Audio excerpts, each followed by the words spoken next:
arrogant to tell people.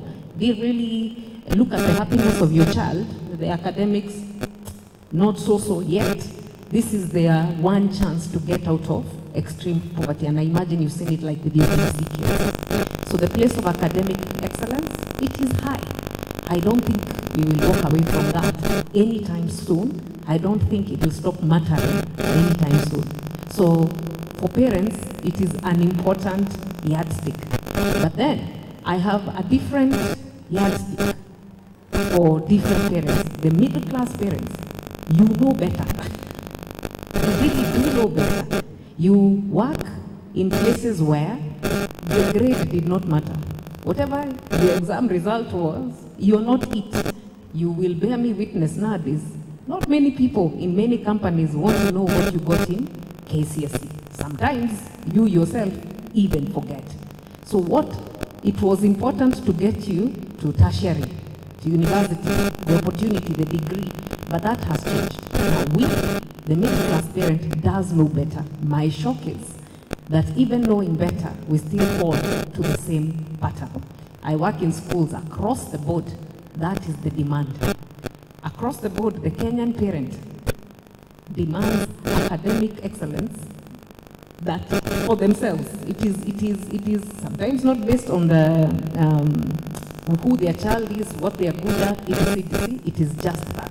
We know better. It is why so many of us embraced CBC, because we will lose wastage. This child is not A, B, C, or D, or E. There are so many other ways to measure them. So academic excellence does matter. It is important. It is good. Is it the only thing that matters? No. In my opinion, is it even the top? In my opinion, no, it is not. These children are going through life for jobs that don't exist. The things that will matter for them: emotional intelligence, spirit of entrepreneurship. Can they innovate? Can they think? Are they resilient? Those are the things that will matter to them. What they will get in Form 4, what they will get at A level may matter very little in the grand scheme of things, and it is time we change that perspective. It is time we redefine what academic excellence is. If a child is a whole person, is academic excellence only this thing they are able to achieve in class in terms of, can you reproduce what the teacher told you? So it is a conversation we must have. To be, since we're in church, I can say, to whom much is given, much is expected. If you are seated in a certain position in society, you're able to send your child to a certain type of school, you have a better understanding of certain things. I think it does not behoove, we do ourselves and those children a disservice if we are not able to change our mindset around academic excellence and what it is. Thank you. Yes, in Bureau, of course, Strathmore, sorry for that, Strathmore School has been amongst the top 10 schools in cases forever. I don't mention anything about academic excellence, so I'm very intrigued. Yeah. I have been invited to schools across the country, and the first thing that meets you in many of these schools is the target mean score for the year, KCSE mean score. In every classroom, there is a mean score written at the top. I went to a school during the COVID times where the mean score was written on every mask. That is what you're breathing in. The mean score. And in Strathmore, we have never ever set the mean score. So we never say that this year our target mean score is this. Because that's not the most important thing. The most important thing, as Jen said, is to develop all-round students. Because as she said, many years later, no one ever stopped to ask me, you're running this school, what was your mean score? No one cared. They are all interested in finding out, will you do what you promised to do? Will you trust me in what you promised to do? And if we are able to do that, it will go a long, long way. During parents' meetings, sometimes their parents will come and say, Mr. Mudiara, you had quite a number of bees. What can we do this year to eliminate the bees so that probably the lowest grade will be B+. That's how most of our parents think. And I say, you see some of these Bs, the story behind these Bs is more heroic than the A. Because that A probably was, he came in with over 400 marks, did give minimal effort. This B here, this boy probably 100, probably lost a parent in the course of his high school life, had serious challenges, emotional challenges. So we are looking at, I'm celebrating that being more than an A. But the moment you put a mean score there, what you're saying is that this is the most important thing for us today. But that is impoverishing education. But then again, when you promote, I can afford to say that. In fact, one time during KCSE, I had a supervisor from a public school, and I reminded my candidates, look boys, we have no prescribed scores for you. So if you're looking for leakage, you'll be letting us down because we do not expect any one of you to score an A. We have no target mean score. And the supervisor told me, you know, that would be sacrilege in the school I come from. How can you have a school without target mean score? How bad can things get? And yet, we are always doing extremely well because once you form people, they're able to recognize what is important in their life. If you transmit values, then you don't have to keep reminding the young men that they need to revise. Actually, they're the ones who will be chasing you. I do not understand this, I do not understand this. Not because they're chasing a mean score, but because they know that is what is best for them. So once you take care of the hidden curriculum, what I call the hidden curriculum, once you take care of character formation, you're producing better human beings who know the place of study in their lives, and you do not need to remind them at all. I mean, they will be the one reminding you. This is what you said. They'll actually hold you responsible. But when we promote principles based on the mean score, when the schools, the prestige of the school is actually pegged on mean score, people will go to great lengths to get that mean score, including using very unorthodox means, including cheating. So there is that school in the village where value addition could be more. So maybe they have a mean of 3 point something. But the teachers are so hardworking, that's why the mean is not 1 point something. In my opinion, that school has done far better than my school, which, I mean, our selection is pretty good, to tell the truth. So there are a lot of people working very, very hard, but since they're not giving you the desired mean score, their efforts are looked down upon.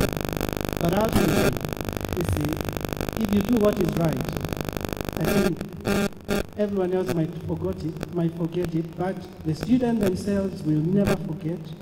That student you managed to move from a C- to a C will be much proud of you, a lot more proud of you than the fellow who scored an A without too much. Actually, he thinks you didn't do what you're supposed to do. You didn't work hard enough to give him that A.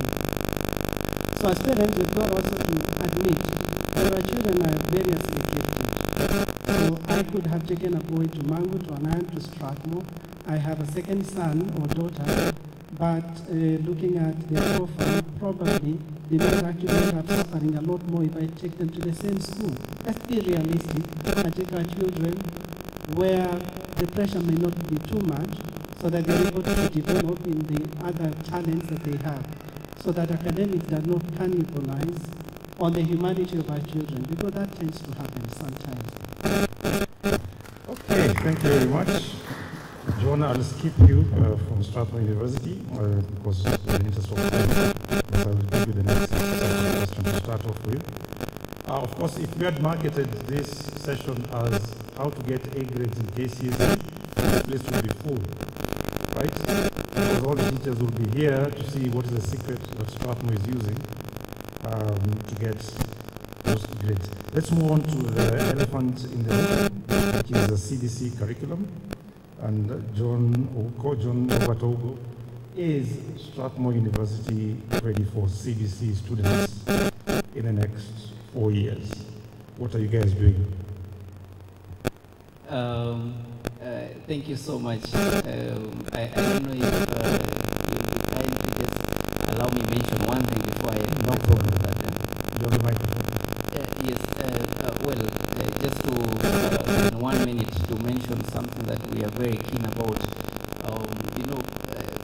Speaking for a university where grades are required as entry requirements, it becomes very controversial for me to now base all my responses on character and all that. But yes, this is what I wanted to mention very quickly, that for a university like us, even when we have those entry requirements and we endeavor to have students who are extremely good academically, one of the things we are very keen about is to just use academics as an excuse to really build good people, good human beings, people of morals, people of integrity, people of ethics. And therefore, then academics doesn't, even feature or talk about, what we aspire as a university. It comes way second or third down there. Are we ready for CBC? Is the, by extension, are universities in the country ready for CBC? I would say what we've seen happening with secondary schools is that the private sector has moved very fast to comply with the requirements of CBC. The public sector has been a bit sluggish because of various bureaucracies, resources, and all that. Strathmore particularly, as soon as the CBC was rolled out, a task force was formed at the university to champion compliance and alignment with CBC requirements. It would be important to appreciate that as we speak here right now, the rubrics of year 10, year 11, and year 12 in the CBC are not yet approved by the KICD, the department that is required by the government to approve that particular, those particular parameters. Now, from a university perspective, we depend on that actually to develop and align ourselves with CBC requirements. That is likely to delay the alignment in public universities mostly. It might be different with private universities, including Strathmore, that is already partnering with various educational institutions in Finland, in the US, in the UK, to try to benchmark and develop pathways that are very compliant with CBC. Our deadline internally is by December of 2027. Our program should be, all of them should be CBC compliant. I doubt if that is the deadline for public institutions. But we all hope that every institution is working towards compliance because it is a good thing. Thank you. Okay, I think we will have a different conversation on that sometime. Jane, you'll be last because I know you'll talk forever about this. It's your passion. So, Mudiora, CBC, the hits and the misses, especially now moving towards junior secondary and senior secondary. Yeah, I'll try to be brief, which is quite difficult. I would start by saying that on paper, in principle, CBC is an extremely good system, futuristic. Now, why do I say it's good? The reason why it was introduced is as a motivation to move away from knowledge-based education to competency-based. In other words, show me what you can do, don't tell me what you know. And in Strathmore, for instance, I've seen a lot of what kids can do. For instance, I have seen a lot of potatoes harvested in the school. Chips. I mean, the closest we have come to seeing potatoes in the dining hall. We have seen kids rearing chicken. I mean, the fact it is true. There are many, many competencies being learned, especially at primary school level. As we progress, however, you begin to see a number of things. Okay, in private schools, where people had enough resources and were able to plan a little ahead, you've heard what Strathmore University is doing. I remember when it was clear that we were going to roll out CBC, I was asked to go for 2 weeks at a school like Strathmore in the US just to see how they do things. And it was an extremely important experience for me, very, very helpful. A lot of our schools cannot afford those kind of resources. I would have wished to see a lot more engagement with teachers. Because if, as a teacher, I do not have a blueprint, if I cannot give reasons for doing what I'm doing now, if I cannot explain what I'm moving away from and what I'm getting myself into, then I cannot transmit CPC. The government tried, I would say they did quite a bit of training of trainers. But then sometimes you sit there and then you would realize, depending on the trainer, because maybe the trainer had just been trained 2 days earlier, so even he himself past the slides, he may not be able to explain what CPC is. Unfortunately, a lot of our teachers got to learn about CPC from 3 minutes of news, and of course depending on the aspects, because they said, no, we're moving away from exam-based to competency-based. Oh, so there will be no exam. So for a long time, there are teachers who are not giving exams. And yet, CPC in terms of evaluation is more robust than 844. So after sitting down with my teachers and listening, I would ask them, what are you doing this week? Every 2 weeks you'd have a meeting. Then you'd realize it's like the story of the elephant. Depending on which part you touch, that is CPC. So for them to have a more holistic view, I think it would be good that we engage them a little more. But for me, the biggest miss probably was our inability to try and study CPC and the countries where it has been very, very successful, and look at our educational structure to see how best to accommodate CPC. I'm saying that because in a lot of schools where you can actually enter in grade 1 and exit in grade 12. It is unthinkable in some of these countries that a parent would take their child from Mariakani in Mombasa to Homa Bay. Would ask, do you hate your child that much? Because they do not understand. If I remember someone calling in, it's an international educational research company, and they asked John, who are your competitors?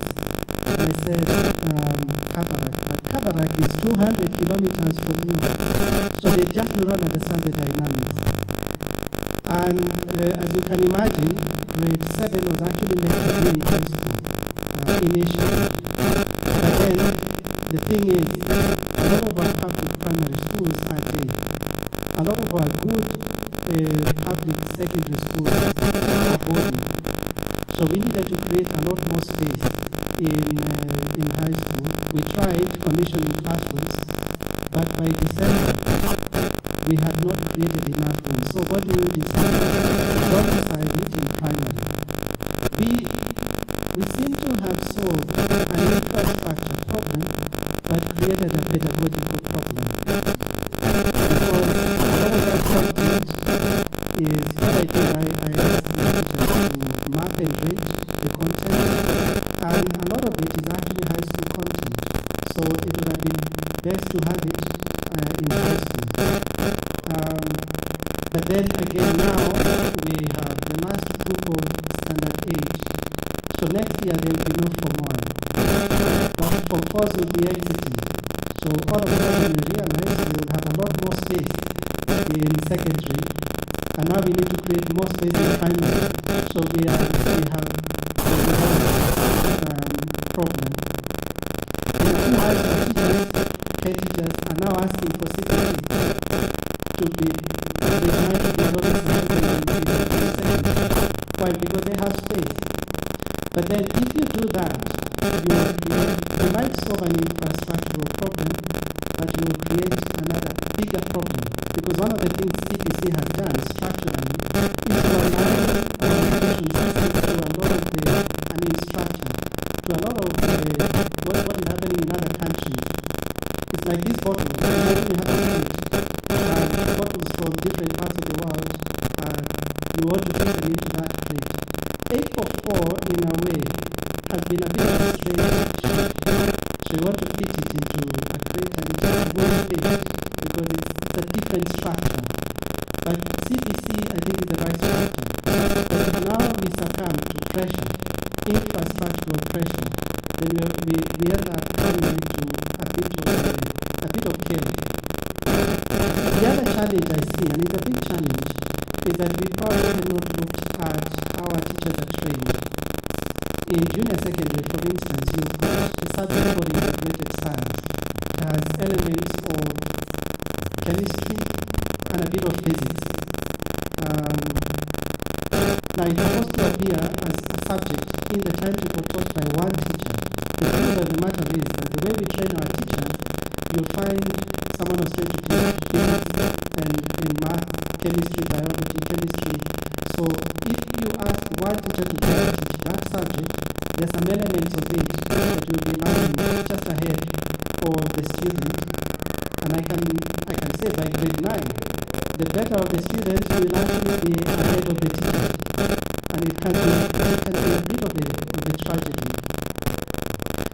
Now, of course, a number of our students complained that CPC is too wide, too many subjects.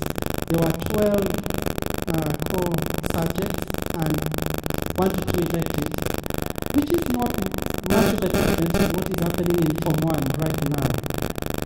And then, of course, when parents complained, what they decided is, and we got this agreement in December, is to merge. So from 13 areas to 9 areas. It's good to merge subjects, but when you merge business studies and computer studies and education and key careers to be taught by one teacher, you need a genius to do that. The fact is that you would have to find ingenious ways of making it work. So we'll keep tweaking on it until we probably find our niche. I know we've been doing it with 844 until last year. And then last year we made one last, I don't know whether it's last. The way we grade the subjects. Those of us who were in the pioneer of 844, we did 10 subjects, examinable subjects. We have reduced it to 7. So my prayer is that as we try to domicile CPC into our system, maybe we should take a bit more time. Maybe we should do a little more public participation, involve the teachers in the classroom teachers a bit more, so that we do not end up solving one problem and creating a bigger crisis. Because everything has a cost. You might reduce the cost of textbooks, how much you spend on textbooks, but then if you shortchange people in terms of knowledge, I think that would be a bigger cost. So you have to pay now or later. So let's remember that everything has a cost. It's just that you have to decide how you want to pay. But again, if you look at the public school system and the numbers, how does CPC lend itself, and what are our mitigating factors? Because CPC anticipates smaller classrooms if it is to be successful. I have seen, for instance, in my school, in some classes, the desks are facing each other, and it makes learning fun. We had a student on an exchange program from Japan, and he said, he could not stand sitting facing one direction from 7 a.m. to 3:30 p.m. facing one direction. In fact, if you look back, you get hooked, you know. He said that was torture for him because they keep moving about. times a lot of the learning is discussion. That is very teaching. How to do that in a class of 100? How to do that in a class of 70? So certainly there are things that we need to look into.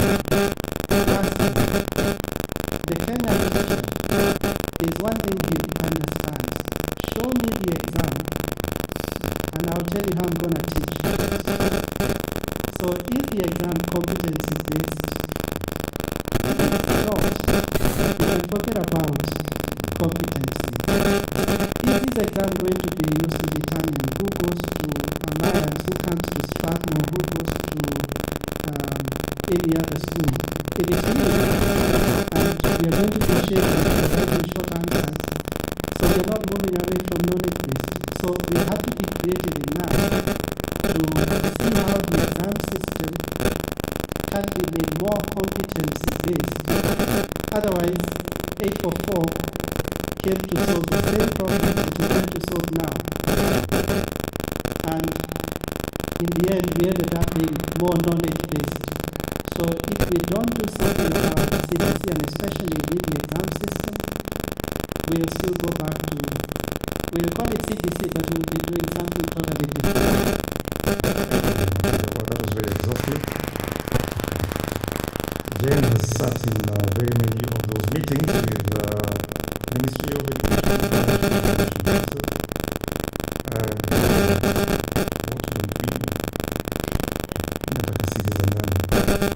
You know precisely what I mean. I don't know what, how do I start this? Something happened to us as a country. We would rather, and it's collectively, it's all of us, we would rather hide our head in the sand than deal with the issue. Mr. Muthiora has summed it up very well. Instead of dealing with the infrastructure issue, which we have as a country, we would rather mutilate the curriculum. We'd rather mutilate the curriculum even if it's not good for us. And it's not new, it's what we did. It's literally what we did to the for. And in the end, we turned it into such a mongrel, there is nothing we could do with it. Now, like the question of JSS. Parents complain about the number of subjects being taught at junior secondary.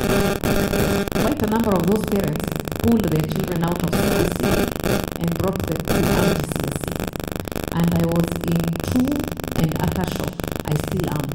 Because the IGCSE has more subjects. In JSS they were 12. In IGCSE they are 14 compulsory subjects. So it's a thing we do as a country. And I'm not sure why we do it. Maybe it's because I think information from government to its citizens is it's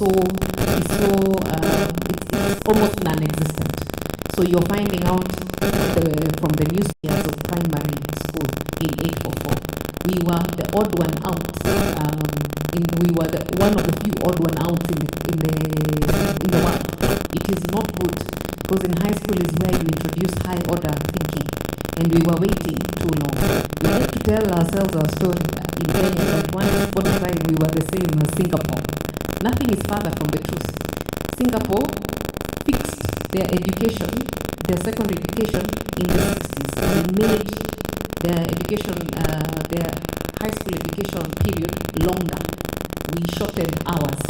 And the results of that are here with us. The countries that did that are the Asian tigers we see today because it is high order thinking. So in terms of what can we do where CBC is concerned, in every sphere you're in, demand that JSS becomes a secondary level, as it should be. If it is like that, then resources will flow to fix the infrastructure issue.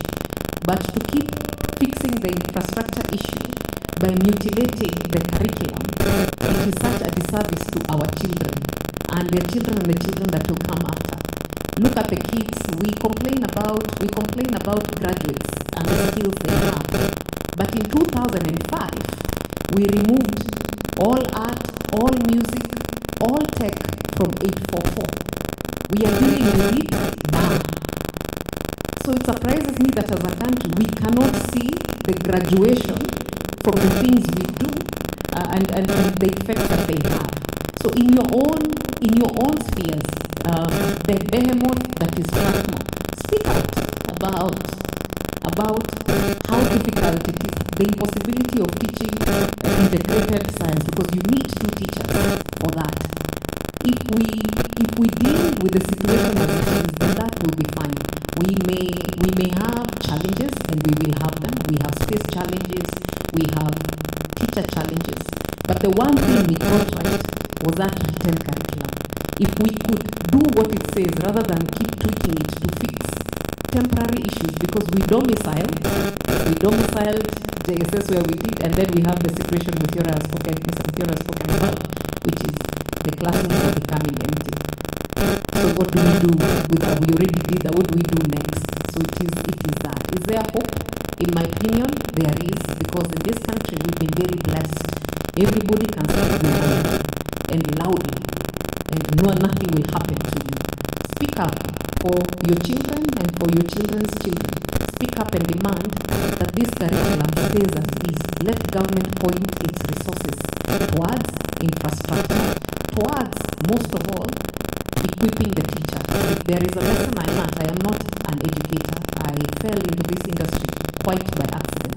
But the teachers I met, the one thing I can say with absolute surety now is that a good teacher will teach anywhere. They will innovate, they will try their best.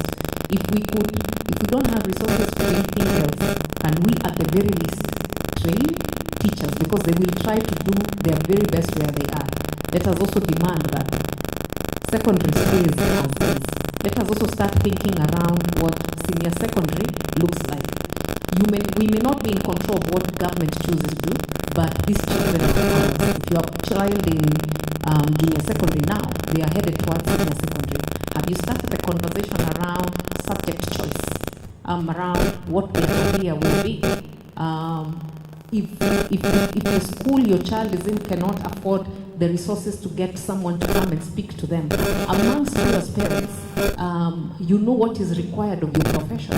You know what you require for someone to be in HR, for someone to be, if you're a doctor, for someone to be a doctor. Band together as parents and have these conversations with your children and with the teacher. This material is not alien, it is in websites. If you go to the Ministry of Education website, you will find all these things. If you go to the KICD website, you will find the track your child should take at senior secondary, at junior secondary. If this is the curriculum you're in, get to know. Please be proactive and find out. The place of churches, if Consolata could, this is a challenge to you, if you could, you have one of the best, one of the largest parishes around. For those parents in JSS, sit with them and help them through subject choice. Tell them what pre-tech is, what that means. Tell them what that means for their child. Arrange those sessions. We are in the Ubuntu season of this country. Government cannot finish to do. They already give 27% of their budget to education. It doesn't even scratch the surface. So we have, these are our children, this is the circumstance we find ourselves in. If we could all band together to do the little that we can. We in international schools, if you organize the forum, I will bring them and will not charge them. Because we will share our country. They are our children. Whatever we can do in the Ubuntu season of it. But should we mangle that curriculum to fix an infrastructure problem? And I really know we will be making the same mistake we made 39 years ago. Wow, thank you very much. Well, that marks the end of that session.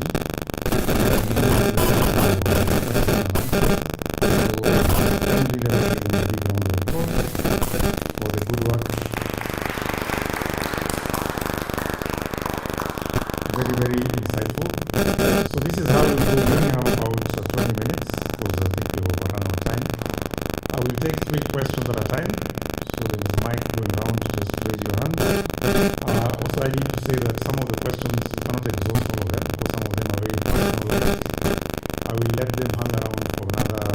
15 minutes. So if you have a specific question to Yora, to John for Strathmore University, or to Jane, to you and myself, I'm here. You see me, I'm also good. So we'll be here for your personal questions that you need to answer. So just raise your hand. My colleague Dixon has got the microphone. So good afternoon, everybody. My name is Kiboro, a teacher, and I wish to ask the panelists their view on an area that's growing up in Kenya, fairly new, which is the area of homeschooling. I know we came today with the mind perhaps that we're choosing a school, a formal school with structures and a headmaster, a big field. But there's a new way of teaching these days that's homeschooling. And I happen to teach in a school that allows a certain level of homeschooling where parents may bring their children to assessment after having homeschooled them. And it's becoming a new area that I think parents, many among them, would want to hear. What are your views on it? Thank you. Thank you very much.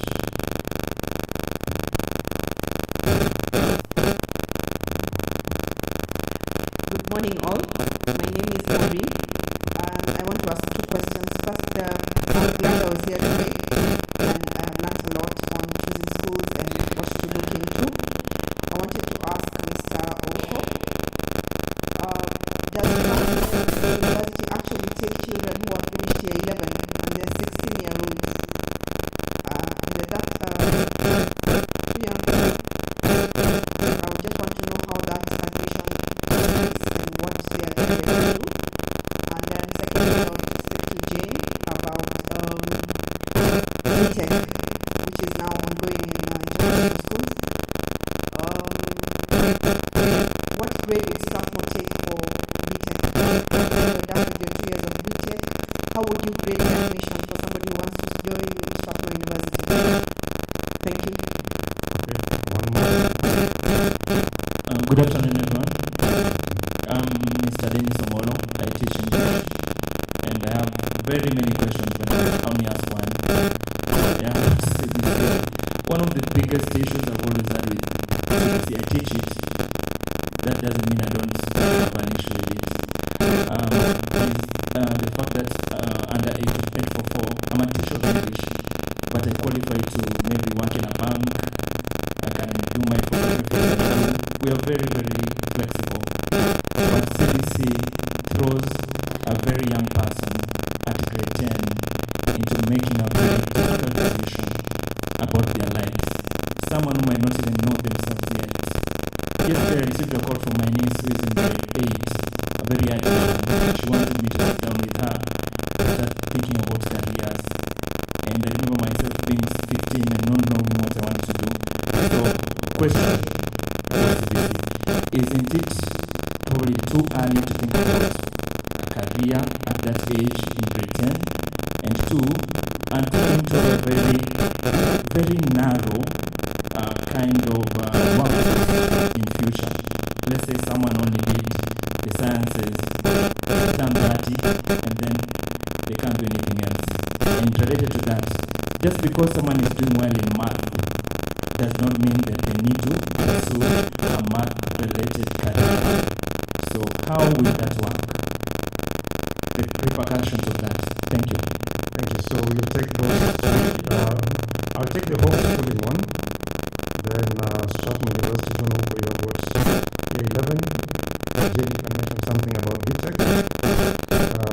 Your subject choice career, you can talk that. I can also take that. I think John Muziora talks about asking the students whether they want to come to Strathmore school. And I'll go back to homeschooling. Whose decision is it? Is it the parents or the parents? Same thing with the normal structure school. That bit of choosing a school children are not involved in, do not take into consideration. So homeschooling is again results and a decision by the parents. All these decisions are made by the parents because they're the ones who are paying. But again, they also believe that the value systems do not conform to the family values. So hence we make the decision for the child. I've had a few cases of whereby the children have made the decision, not by saying they want to be in school, but because they don't want the regular structure. Right? And my friend Susan over here is homeschooling because she homeschools her children. So maybe she'll say something about it. But the decision is whose decision is it? Is it the parent or the child? Then you're back to the main structure, regular structure. You say take your child to a boarding school. You made that decision. There's no difference between you and a homeschooler who has decided not to take their kids to school. Same principle. Right?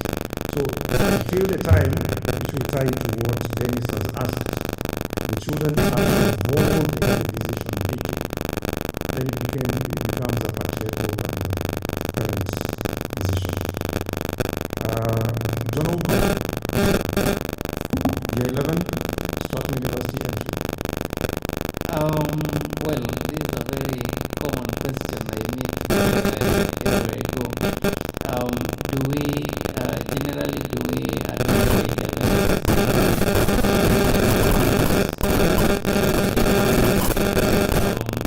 we highly encourage parents who have decided, I know you are the people who make the decisions.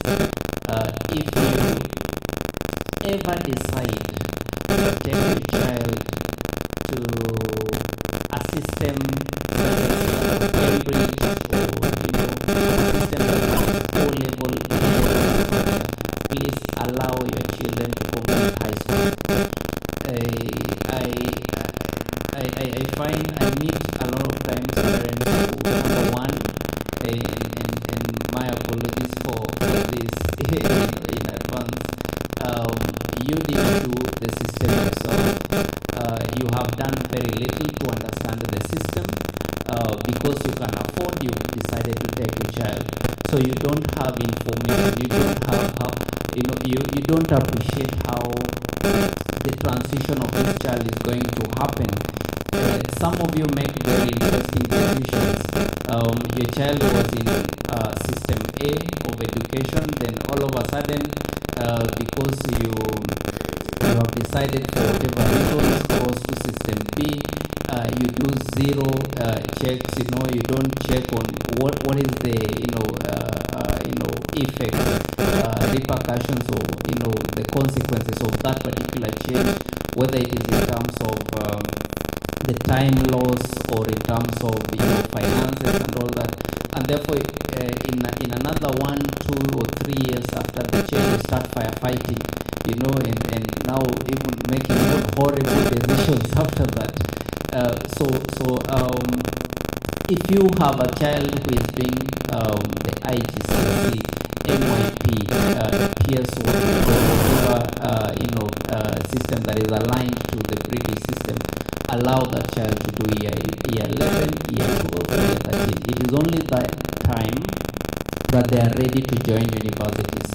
But I also need to give just a quick one on this. You see, we are borrowing this system from abroad, and we are bringing here, and we're just trying to copy and paste without caring what falls where. When you go to UK, where this system is domiciled, after year 11 they have various pathways that takes care of the various strengths of a child. So more or less what CBC is trying to achieve in every sense, that you have students who are academic oriented, who want to proceed to year 12, year 13, score very good grades, go into various careers, and pursue their own path. Then there are those students who are gifted elsewhere. They might not be the best in mathematics, but they are, they could make the best artist, they could make, someone else out there. So the system, back there takes care of that, because that is now where we have BTech coming in, we have other systems coming in, so that after year 11 you have students who, who go into, various specializations. They can go into business, hospitality, or whatever it is, as the others who are academic oriented go into mainstream year 12, year 13. Now here we are trying to copy and paste, and we miss, the point more often than not, where, you have, students after year 11, you're trying to get them a pre-university program, a diploma, or a foundation year, and then all of a sudden you're discussing, okay, can I have this student do law? Okay, I would like this student, to do this and that, and then, everything becomes a mess. So for some of this transition, we highly encourage consult professionals, especially when you're making those decisions. But if you already made a decision and your child began in one system, unless there is very pressing reason, allow that child to complete, that particular secondary, whatever level it is, before they transition. Just in addition, there has never been lack of clarity about what secondary education is. It's just that sometimes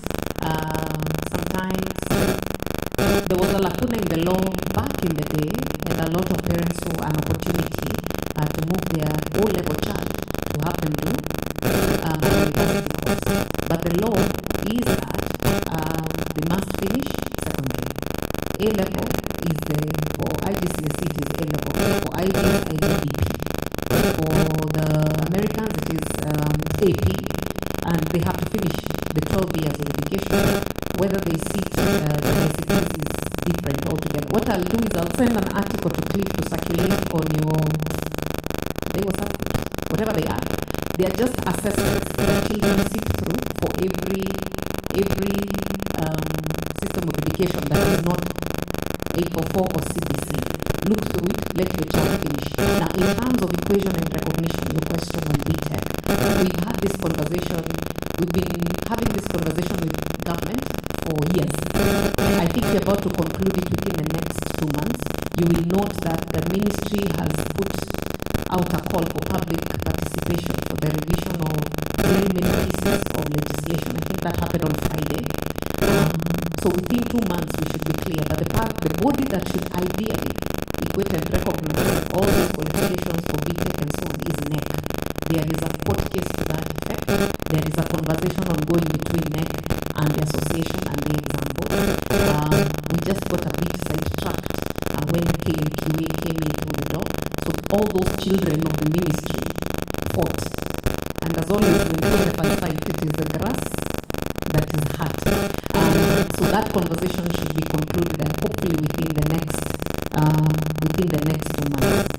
Homeschooling too is being legislated upon. I would recommend highly that if you have thoughts, it's an open call that you send in those submissions. The current position of the law where homeschooling is concerned is you must teach them, you must adapt an approved curriculum, or at the very least they must sit for a recognized qualification. They sit for whatever you teach them at home. They need to sit for, is it KCP, KCSE, is it A-level, is it IBDP? The qualification must come from an approved source. That is that for homeschooling, but there is quite a bit of changes in the law that is coming up. I would advise that if you're in that space, you get involved in those conversations.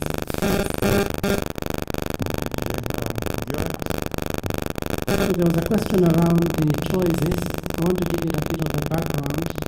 It is anticipated at the end of junior secondary, which is grade 10, senior secondary, grade 10, 11, and 12, should be actually at the end of the year. Students will have to make choices. Each school will be expected to offer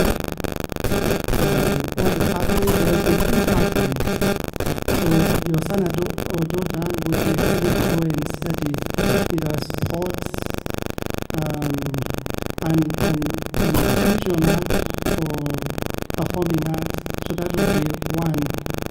pathway called arts and sports.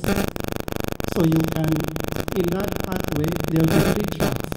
So you can either go and study sports, you can study visual art or performing art, or you can choose to do social sciences. That's a pathway. Within that pathway, you have again 3 tracks. There will be language and literature, there will be humanities, and the third one will be business studies. Now the third one is STEM. Now under STEM, you have applied sciences, you have technology and engineering, you have careers, and pure sciences. Now before you make a choice, because no one makes a choice to pass an exam, you want to know, if I take this choice, where does it take me? The beauty of 844 is that regardless of what you study, you are eligible to study just about any course at the university. Now moving away from that system to a system that is highly specialized will have its challenges. The age at which you are inviting students to make a choice. But my main concern would be, until I hear it from the university, what does it mean if I choose this specialization? What am I not able to study at university or in middle level colleges? My experience, when I talk to a typical Form 2 boy, he wants to be a footballer and he's serious about it. He wants to play basketball for NBA. I remember having a conversation with a young man who was very frustrated that no one could understand him. So I said, what's the issue?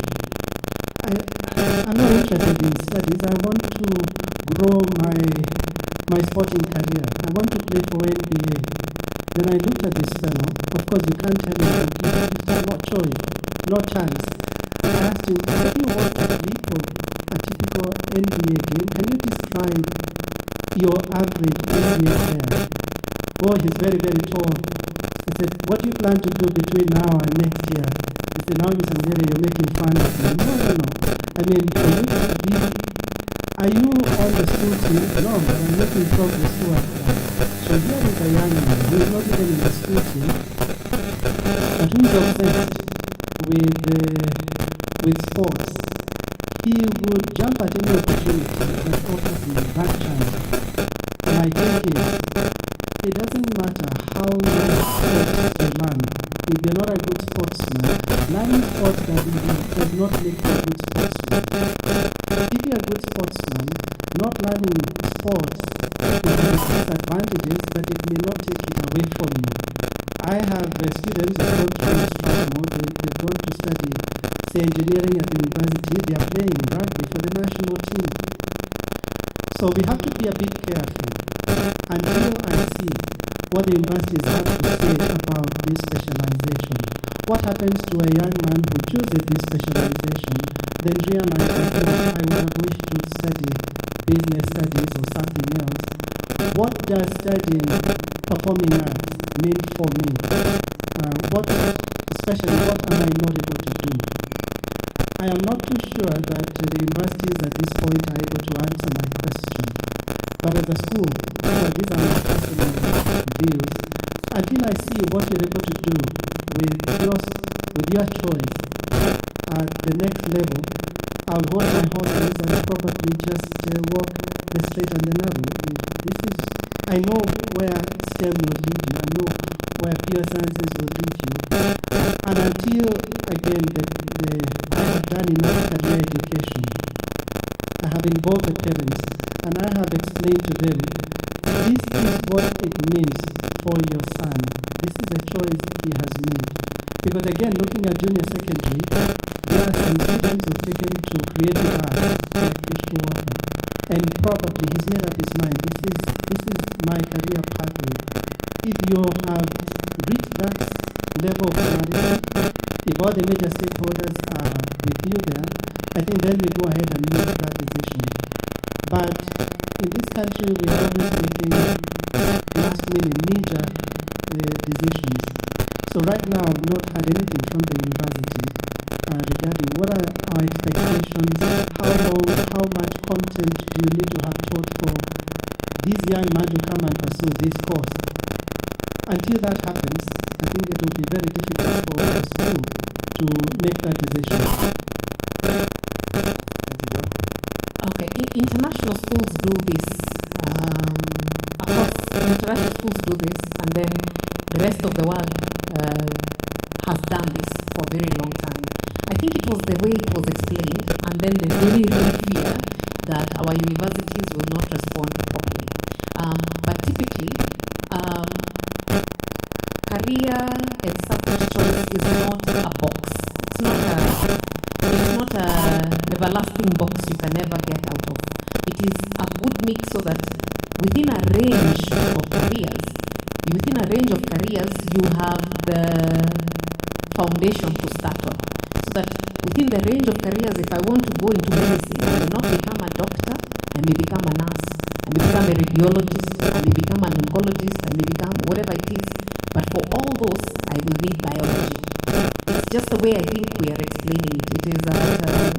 It is perhaps at A level, I could drop math. I can read and I can count. I understand basic numeracy. But for what I intend to do with my life, I do not need advanced math. Therefore, I can tell you it's been real and goodbye. That is what subject choice is, because the history of it is this. When we changed the curriculum 39 years ago, we had O level and A level, yes?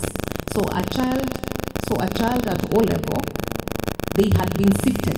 We could see what they're good at, what they may not be good at. They could then make choices about where they go next. And that was A level. And then at A level, a further sifting was done. By the time they were going to university, they sort of knew their ability and what they could do and couldn't do. We compressed this into 844. Now we only tell you at Form 4 stage, right? And what that has done is wasted. The wastage we have is epic. There are only 100,000 people in a country who get C+ and above to go to university. This year I think we had 40-something thousand E's. We have become so used to this thing, we think it is normal. It is not. People should not fail. A system should elevate. We need to see what you're good at so that as a country you can aid us in national development. So that is the purpose of this. That is really the basis, the philosophical basis for career choice and subject choice. A child at JSS, they go through a broad-based curriculum. They go through the arts, the drama, and they suddenly discover, oh, I like this.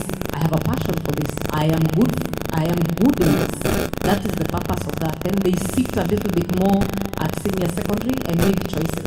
It is not envisioned to limit them. It is envisioned to give them a wider to focus their thinking, so that if my end goal is to be this is what I need to have done, so that I'm not surprised at university. The other thing that is there in CBC, which I hope we take on, is job shadowing.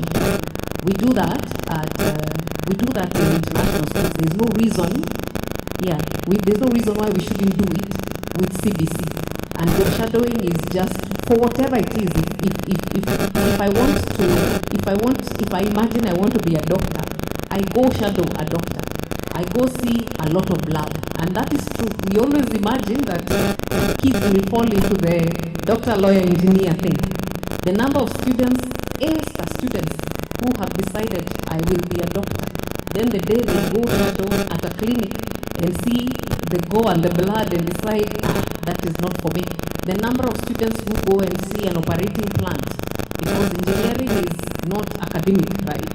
The number, it will be a process and it grows, but I think we need to involve teachers. We definitely need to have these conversations at university level, but it is the norm across the world. We are actually very, very, very behind, and we need to catch up. Thank you very much, Jane. Just Janice, to wrap up on that, these kids watch a lot of movies. My daughter used to be a lawyer after watching all these shows. And I got a job shadowing in a law firm here, a very prestigious one. But when she went to Kibera Lawyers, that was her dream of being a lawyer. It was not as colorful as what they see. That disconnect. So if you can get the parents in your institution to offer job shadowing opportunities career choice. This is not career choice. A is for them to realize that I have to dress decently when I go to a place of work. I mean, unlike what Strathmore University does as a rule, the world outside there is not the same. So after some time, they'll also realize that not everyone who works in the hospital is a doctor. You know, kind of, they take them through different sections. And at the Khan Hospital, I've got a very good 1-week job shadowing program for students, where they are taken through all the sections of the hospitals, including the legal aspects. You can be a lawyer and work in a hospital. You can be an accountant and work in a hospital. So that helps them to make that choice. Oh, okay, I don't have to be a doctor. It's a very small thing. So at this particular moment, they're not choosing careers. You know, kind of. If I give you an example of myself, I'm a maths physics graduate, but I do teach creative writing. I dropped literature in Form 3 in the old system. I was not allowed to. My dad wanted me to do sciences, so I had to choose between literature and chemistry, and physics and history. I ended up choosing the sciences, and I went and did the sciences. But my heart was always in the arts.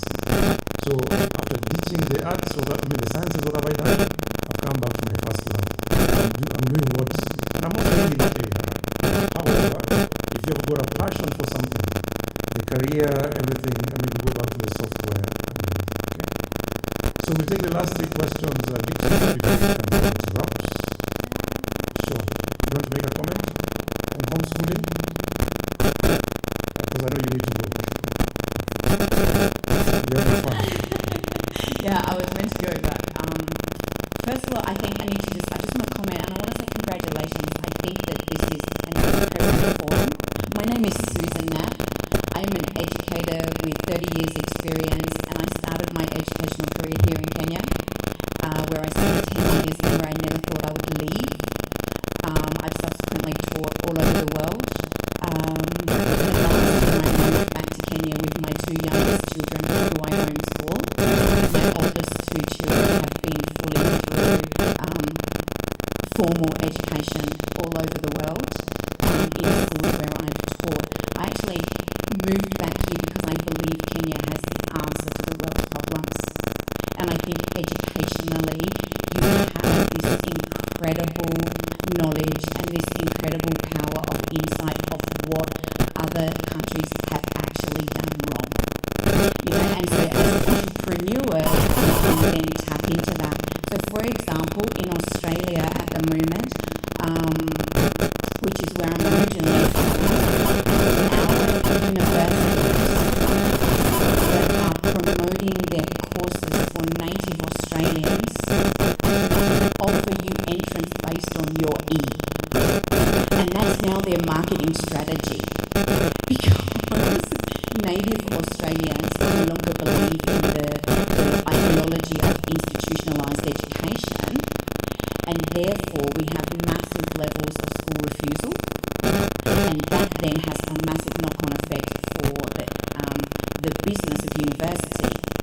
So they actually promote that our students can get in based on having failed at school, and then what we do is we sell that product to Kenyans who pay a lot of money to actually go there, and many of whom are extremely ill-equipped. And I've picked up on many things, but you know, one of them is children who haven't picked coffee. The children who have been privileged to go to boarding school and then haven't picked coffee on the weekend, do they know how to boil an egg? Do they know how to wash their own dishes? Yeah, because when you go to Australia, that's what you have to do. And so I thought that was really valuable. But I think also in terms of TikToker, you know, and for somebody to come to us and say TikToker, we really discourage that.